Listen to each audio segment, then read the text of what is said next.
Next on the Pro Wrestling Report Primetime, we have an exclusive interview with Stone Cold Steve Austin where he talks about the origin of Austin 316 and why it almost didn't happen. Plus, we take a look back at a very active week in WWE and TNA right here, right now on My 24 Milwaukee. This is the Pro Wrestling Report Primetime TV, the longest-running pro wrestling news program in the world, with your hosts David Hero and Damian Nelson. Welcome, ladies and gentlemen, to the Pro Wrestling Report Primetime Saturday night for Saturday, July 5th, 2014. And what a show! What a show it's going to be, because our guest, Stone Cold Steve Austin, coming up later in the episode. But right now, to kick things off, please welcome Scotty to Hotty, who is also joining us here on this loaded edition of Primetime. Scotty, how are you, sir? Doing great. How are you? I am so happy to have you sitting here to be the buffer between that person, David Hero, right? That's a terrible introduction. He is a former tag team champion, former light heavyweight champion. And now I'm just a buffer.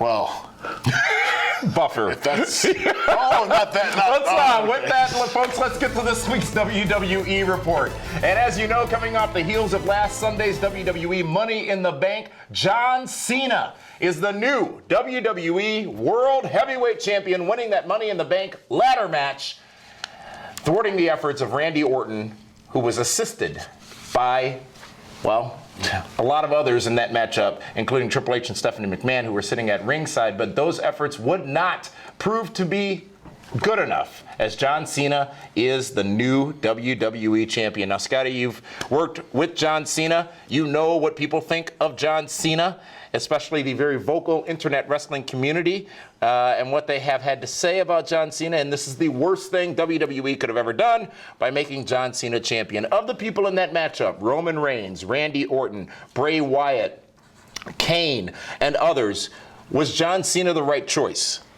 to win that match? I don't know. I don't understand the whole Cena thing.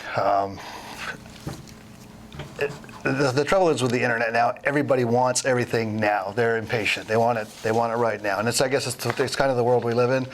But John Cena does so much for that company. It's hard to say, you know. Mm-hmm. He is the guy. So a lot of people thought Roman Reigns should have walked out of Boston, the new WWE World Champion. David Hero, we said last week on this broadcast that should not happen because it's too soon. That was not what happened. John Cena's the new champion. It's way too soon for guys like Roman Reigns, Cesaro, and Bray Wyatt to become the champ, especially after Daniel Bryan's injury. You have to hit the reset button, and you have to go with the guy that took you to the dance, and that's John Cena. Didn't work with Randy Orton. It was not going to work with Alberto Del Rio. Who? Del Rio, ADR. Oh, forgot about him. And then Kane, who's actually doing some of his best work right now. Mm-hmm. But John Cena, he is the goose that lays all the golden eggs for that company. Well, John Cena still laying those eggs, and he is the goose. But another Money in the Bank matchup occurred this past Sunday, and that was for the Money in the Bank contract. Seth Rollins wins that matchup, and he is Mr. Money in the Bank thanks to Kane, the Big Red Monster. Seth Rollins coming out of the Shield, along with Roman Reigns and Dean Ambrose. Dean Ambrose, who also interfered in that matchup. Is this what you thought would happen, David Hero? It had to happen. It had to happen because the Authority needed their guy in a good spot. If Seth Rollins, who Thank you, Scotty. He's a great buffer. You know, Seth Rollins, for him to turn on the Shield and then does not win Money in the Bank, well, now he looks like the weakest member of the three. So by him now becoming the MITB guy, Money in the Bank, it's a great move. I just don't think he's going to be able to cash in. At all? I don't think he's going to win when he cashes in. Tried to cash in Monday night almost. Yeah, well, I don't. And that's when Ambrose interfered, actually. Scotty, the Shield. Roman Reigns, Seth Rollins, Dean Ambrose. Roman Reigns was viewed as the breakout star from that group, and you could probably say now that each of the three from the Shield have broke out quite equally, yet there's one man who WWE keeps putting right in our face each and every broadcast, including last night's SmackDown, and that is Roman Reigns. Yeah, talk about three awesome stars. Like to be in that one faction is pretty cool. But to go back, I'm such a fan of Seth Rollins from back Ring of Honor days, and I can remember I did a couple shows for them or for another company, and he was on the show. Yeah. And I saw him for the first time And he was it was awesome. It was awesome. So it's good to see him doing well, and all those guys. I mean, I'm a fan of all of them, so it's really cool. Is Roman Reigns money? They're all money, but yeah, I mean, yeah, absolutely. All right. Well, speaking of money, I popped huge for what I'm calling the rebirth of Jack Swagger. Rusev in the ring with Lana. They're, of course, talking about Putin and America and all this other stuff. And then when the music hit, it was one of those natural moments that just felt so right. And Zeb Coulter comes out. He and Swagger do nothing different than they've done for the last several months. Yet in this scenario, in this situation, it was, I thought, a moment of brilliance. David Hero. It was. It was almost like Lex Luger and Yokozuna from '94. There was no bus, though. Nor is there a big ship, you know. But big what? A big the ship. One that said mission accomplished. Ship. Remember when the war was over? Right. Yeah, of course. But Jack Swagger, who is a big, legitimate, tough guy, a blue chipper, one of my favorites. I think he's, he has the potential to be a big star. And then you got Rusev, who's been undefeated. Mm-hmm. Just you can't stop this big beast, who made Biggie Langston tap twice. But made to look slightly vulnerable this past Sunday at Money in the Bank, which made him running off from Swagger a little bit more believable this past Monday. It's going to be very interesting the next couple weeks because they have something big planned for Rusev in the future. I think him and I think matches with Swagger is going to be the finishing school for Rusev. Well, much more to talk about from World Wrestling Entertainment when we come back with our guest, Scotty Hotty, and coming up later, Stone Cold Steve Austin. The Pro Wrestling Report Primetime continues right here on My 24 Milwaukee. Follow us on Twitter for breaking news, live wrestling chat, and pure hilarity. Head over to twitter.com/PWR show and be part of the conversation. Hi, this is good old JR Jim Ross, WWE Hall of Famer, and you're watching Damon Nelson and David Hero on the Pro Wrestling Report. Welcome back, ladies and gentlemen, to the Pro Wrestling Report, primetime Saturday night here on My 24 Milwaukee. Damian Nelson sitting alongside Scotty Hotty, our special guest, first of 3 special guests here this week, and David Hero. And we're talking about WWE and more to talk about because also this past Monday night, we saw several huge returns, including The Miz and AJ Lee. AJ, who became the new Divas champion again, defeating Paige in the same fashion that Paige defeated her several months back. AJ's back. And she's back as the good girl. I mean, it's like I don't know. Well, in that scenario, it's because the fans like her that much. They were chanting her name when she came back, didn't you hear? CM Punk. Yes. CM Punk. You know what? Paige is very talented, but she's very young. And at 21, I don't think she's ready for the grind of being on the road as the Divas champion. I think AJ is a great person to come and put the belt back on because she's so, I don't want to say, she's bipolarizing. Paige mentioned, Scotty, that she wasn't ready, and at least the fans were saying she wasn't ready, and she should go back to NXT. And of course, you coming off the heels of being a guest trainer down at NXT recently. What's the atmosphere like down there, and how was your experience? It's very cool, very awesome. I mean, there's 7 rings, there's green screens, they can practice their promos. There's everything that you need to be a well-polished talent. I mean, if you can't do it there, you can't do it anywhere. That being said, I'm very glad that I came up through the way that I did come up through and work in the indies and learning in front of a crowd. And that's the only thing I can say, not negative, but that I wish those guys had the chance to get out and work in front of an actual live crowd. Which truly, though, in the atmosphere that is professional wrestling in the United States, that opportunity no longer really exists. Right, though. and that's the problem I think that they've run into. And I think probably their plan down the road is to change that and be able to book some live events around the area in Florida and get out and let the talent work in front of, even 100 people. Yeah. That way, at least you can try stuff and see what, because sometimes there's stuff that you think in your head might work. The Worm is a perfect example. Who would have ever thought that would get the reaction that it got? Right. It was all done in fun and just as a joke on live events. And I got a reaction and ran with it. So that's what I try to explain to them when I go in there. Awesome. Speaking of reactions, another big return this past Monday night. Chris Jericho, Y2J, back on WWE Raw, and he was taken out by Bray Wyatt and his friends Rowan and Harper. I guess they really want the Wyatts to be the bad guys because they bring back Chris Jericho. The Wyatts have been getting a positive fan reaction lately, and they put the boots to Y2J on his big return. I don't know. How can the fans cheer another part-timer?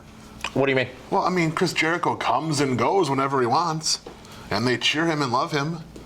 You know, Batista does that, they boo him. Rock comes back, they boo him. But they love Chris Jericho. I don't get it. I don't see it. Very active Monday Night Raw, a good Money in the Bank pay-per-view. Quite frankly, Raw was better than the pay-per-view or special event, you want to call it. And it was better even without... It's only better because there were some surprises. No. You weren't expecting The Miz and Jericho and AJ. Nope. It was better even before Jericho came back. It was better even before AJ came back. I just liked it. It flowed well. I thought it was a good show. Everything was thought out. Everything had a purpose. Everything had a meaning, including Damian Sandow McMahon. Poor Damian Sandow. Really? Yeah. It's not going to end well for him. All right. Well, Scotty, thank you so much for joining us. It's not like he's going to get lost at Walmart or anything, but, you know. That's the other Damien. He's smart enough to go to Target, is Sandow. Scotty, thank you so much for joining us. Thank and later on, Steve Austin joins us here. You know, and then coming up for the Scotty's TNA gonna segment. be at Six Flags tomorrow. I heard. I actually saw him at Six Flags earlier today as well. Yes. Wrestling in the blistering heat of Fourth Fest. And riding roller coasters. What was your favorite? Gotta say Goliath. Yeah, I think so. Yeah. You said Superman was... Scotty too Hotty, ladies and gentlemen. Let's go to Linda Kay with this week's Event Center.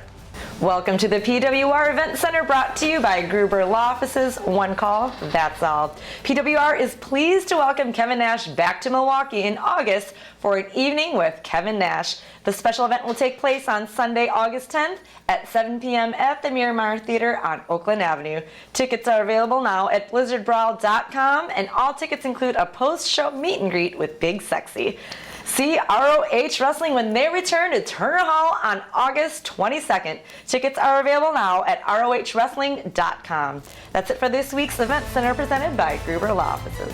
This week's Robert Hack Diamond of the Ring is your new WWE World Champion. John Cena shocked the world and became the 15-time champ on Sunday's Money in the Bank pay-per-view, once again being the king of the mountain.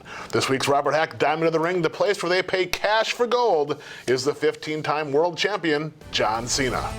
And coming up next, ladies and gentlemen, we have this week's TNA Impact Wrestling Report with another special guest, followed by our exclusive interview with Stone Cold Steve Austin. All that coming up next, right here on the Pro Wrestling Report, primetime Saturday night.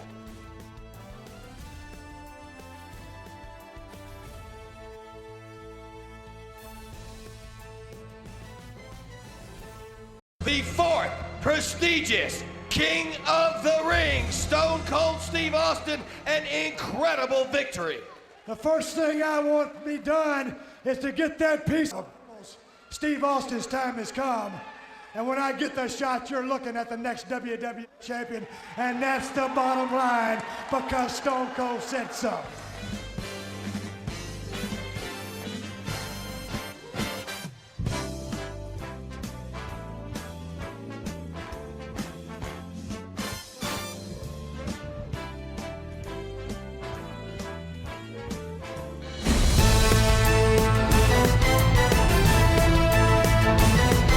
Hey yo, it's DJ Z though. It's Robbie though. It's Jesse though. And on behalf of the Bromans, we'd like to congratulate you on 16 years, coming from not only one half of the current TNA Tag Champs, but a former GLCW Heavyweight Champ, bro. 16 years of the PWR, the Pro Wrestling Report. Let's give props to Dave Hero, Damian Nelson, and we can't forget about the best one there, Linda Kay. That deserves a triple boom. Boom! Congratulations, guys. You guys are definitely down with the Bromans. Congratulations on your show.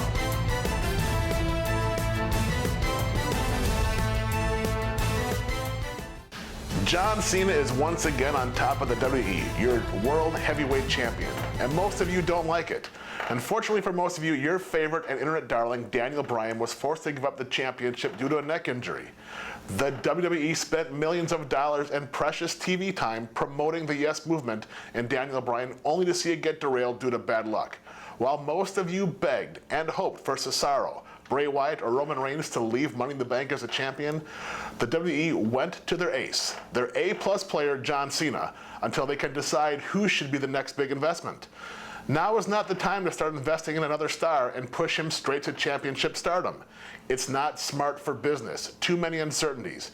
You cannot blame the Federation. Losing the investment in Daniel Bryan and a couple $100 million in the stock market, the WWE had to go to the king of the box office and merchandise master because that is what's best for business.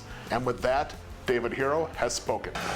DWHS, John Cena, the theme, I guess, this week, David. But anyways, time to go to this week's TNA Impact Wrestling Report. And we told you earlier, folks, we've got yet another special guest joining us right now here in studio again in the most glamorous jacket I've ever seen before in my life. Thank you. Al Snow. Al, how are you, buddy? I am fantastic. How are you? I am exemplary. Really? If I were any better, I'd make myself a drug and snort me. That's how awesome I am.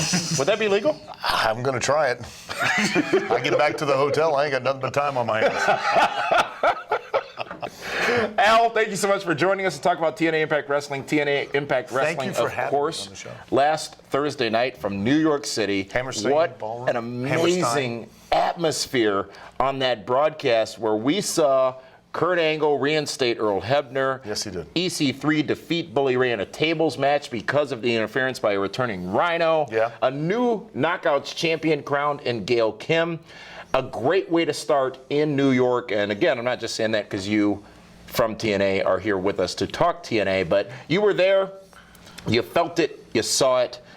What was it like? That building's got a lot of wrestling history, you know. I mean, that was where Raw, when it was live, first time it was live, originated. It was from the Hammerstein Ballroom there in Manhattan, and you know, the atmosphere, the people, the just everything about that situation just was conducive to having a great show. You know, so. And the crowd bought tickets. And so they're invested.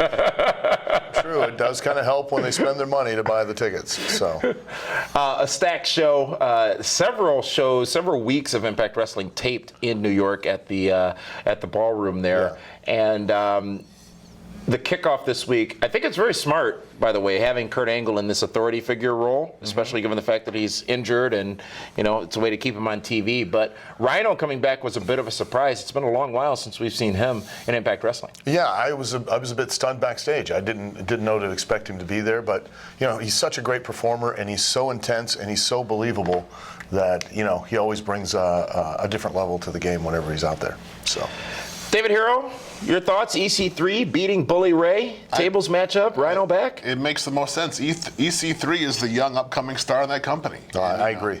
And Bully Ray is already established. A hair below Rockstar. I think that Ethan Carter III is actually Impact Wrestling's first opportunity to really make their own star. Wow, that's a huge statement. I know, because I'm a huge guy. Their first opportunity to make their own star. What about comparing EC3 to AJ Styles then? Because arguably he was made by TNA. Because, and I use this all the time, the most important thing about a wrestler is can you describe the character to your friends and family in a sentence or less? So tell me AJ Styles. Sell me AJ Styles in a sentence or less. He's an amazing, phenomenal athlete. Amazing, phenomenal athlete. That's going to make me watch. Unfortunately, Ethan Carter. You can go down the list of character traits and personality that now motivate you because you have somebody to relate to. Right. That's the difference. That's what makes a star. Gosh. Professor Snow, ladies and gentlemen. Gail Kim, the new Knockouts champion, defeating Angelina Love. Gail Kim with gold again. It's like a volleyball match. It goes back and forth. It's a wrestling match. It's only a better time before Velvet Sky is the Knockouts champion. I mean, I love to see women throw balls around. You know, you got to hope that Gail Kim and Angelina can help elevate some of these younger knockouts. But there aren't any right now. If you only think about it, there's only 3 or 4 on the show. Right. We got to go out with a panel down and get some more. Well, with that jacket, you might affect several. Hey, listen. Can I borrow that? I'll wear it next week here on this broadcast. Well, I mean, you'd be styling. You need the cane. And a hat. I'm sorry? Well, if you're going to wear it, you might as well accessorize. The only accessory a man should wear is a watch. Exactly. Well, I don't have a watch. Then you need a cane and a hat. Thank you so much for joining us here again, Al Thank Snow. you. A couple of weeks, we're going to have you back and talk about a big night for you. Don't you threaten me. Coming up in August. We'll get to that in just a few weeks. But coming up next, ladies and gentlemen, it is an exclusive and very special interview that I had the opportunity to conduct with Stone Cold Steve Austin earlier today, and you will see that in its entirety. Austin, next here on the Pro Wrestling Report, primetime Saturday night. If you've been hurt in a car wreck, the insurance company may try to stop you from getting what's fair. After my car wreck, the insurance company tried to stop me from getting what was fair. I called Gruber Law Offices. Be careful. Call us right away. They better be careful. Now I've got Gruber Law Offices. Call us. Let us get started on your case right now. They green-lighted my case and got me $100,000. Gruber Law Offices. One call, that's all. Call 276-6666. Hi gang, Mean Gene Okerlund here on My 24, and you're watching the Pro Wrestling Report. All of the news about wrestling, not only here in Milwaukee, but throughout the world. Stay up to date. Join us every Saturday night. The following is a PWR exclusive. Hey, Damien, what's happening? Not much, Steve. How are you today, sir? Man, I'm doing good. I got a bunch of good memories over in Milwaukee.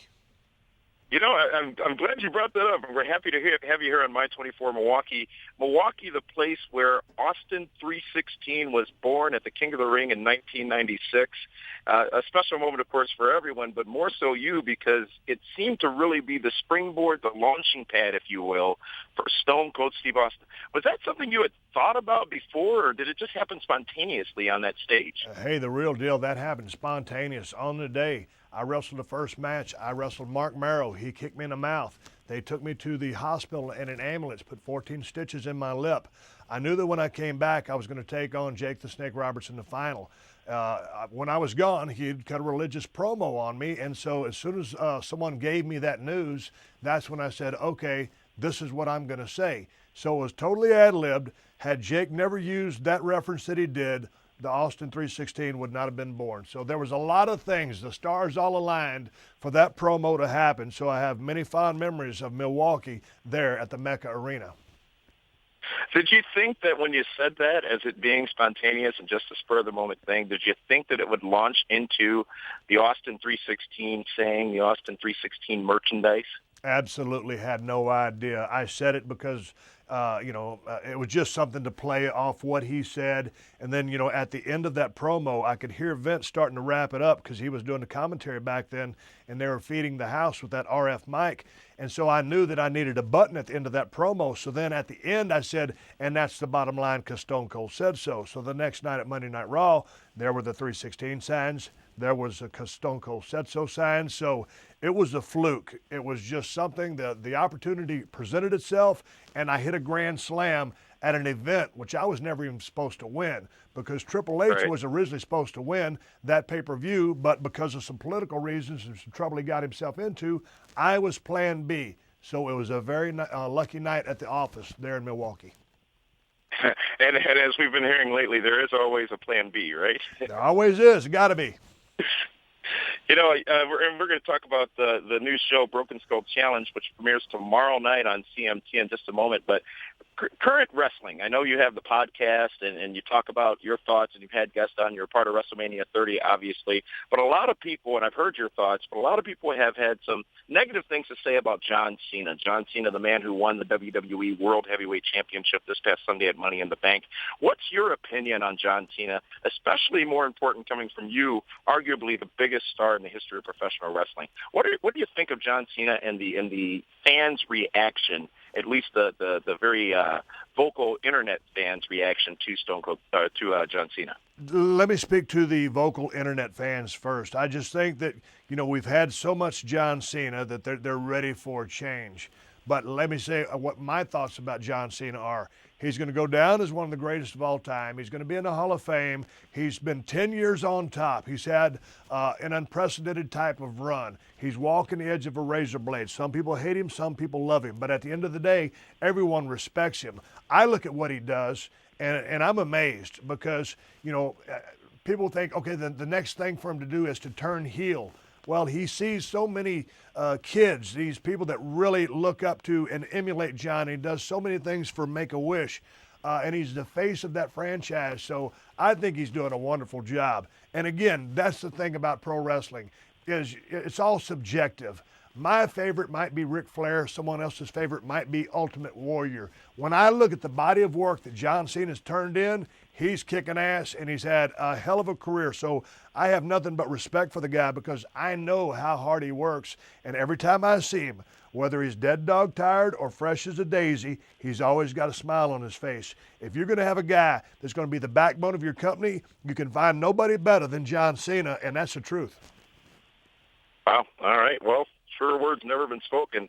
Tomorrow night, Steve, I'm very excited about the Broken Skull Challenge. Of course, this comes off the heels of your show Redneck Island that you did for 3 seasons on CMT as well. Tell us what we're going to see tomorrow night on the Broken Skull Challenge. You know, I came up with a concept for Broken Skull Challenge on the set of Redneck Island, which is a competition show where you're voted off the island. It's a process of elimination. I grew up competing in football, baseball, track, and had to compete to be the #1 pro wrestler in the world. I love physical competition, so I came up with a show that I could host, that I could set the table for athletes to come and put their best on the line. So each week I bring 8 elite athletes to the ranch. We go through 3 rounds of competition, very physical in nature.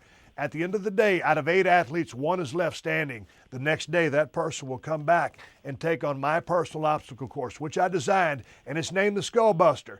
I named it the Skullbuster because it's designed to whoop a man's ass. Now, this is a half-mile course, 10 grueling obstacles. If you can beat my course, I will give you $10,000. If someone else has already beat my course, if you beat their time, I will give you their $10,000. So the people that came from the world of CrossFit, Spartan races, Tough Mudders, MMA, and pro wrestling all love a challenge and all love to compete, men and women. Who do you think has a better chance, a man or a woman, to win it? That's what's well. That's the thing. It's 10 different episodes, but the men compete against the men in 5 episodes, and women versus women. And I tell you what, it's alpha males and alpha women. These people were badasses, all of them. And we also had a couple of sleepers out there. There was a couple of cats that showed up, and you think, oh, this person's not going to do so well. All of a sudden, when I said go, they whipped everybody's ass. So it's a lesson in don't judge a book by its cover. Fantastic. That's the Broken Skull Challenge, ladies and gentlemen. It's tomorrow night, 8 p.m. Eastern, 7 p.m. Central on CMT. Steve Austin, it's a privilege and an honor to have you here on this show. Thank you so much for taking time out of your busy schedule. I look forward to seeing you tomorrow night on the Broken Skull Challenge on CMT. Thanks for the help. Well, Stone Cold Steve Austin for the first time on this broadcast, the Pro Wrestling Report Primetime. Saturday I thought I night. was supposed to be involved in that. Absolutely not. You won't get anywhere near him. As a matter of fact, the condition of the interview was that you could not. He did not want to have any part of a David Hero anything. And by the way, speaking of a David Hero anything, what was that promo I saw earlier about what looked like Stardust? Something about a David Hero show? No. What is that? It's just a new thing I'm working on.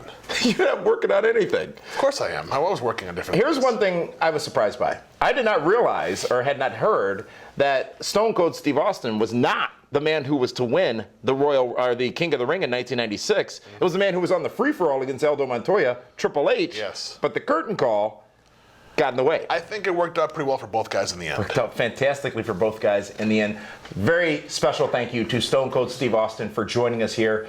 And gosh, yes, we're done. I mean, Scotty Too Hotty, Al Snow, me, Steve Austin.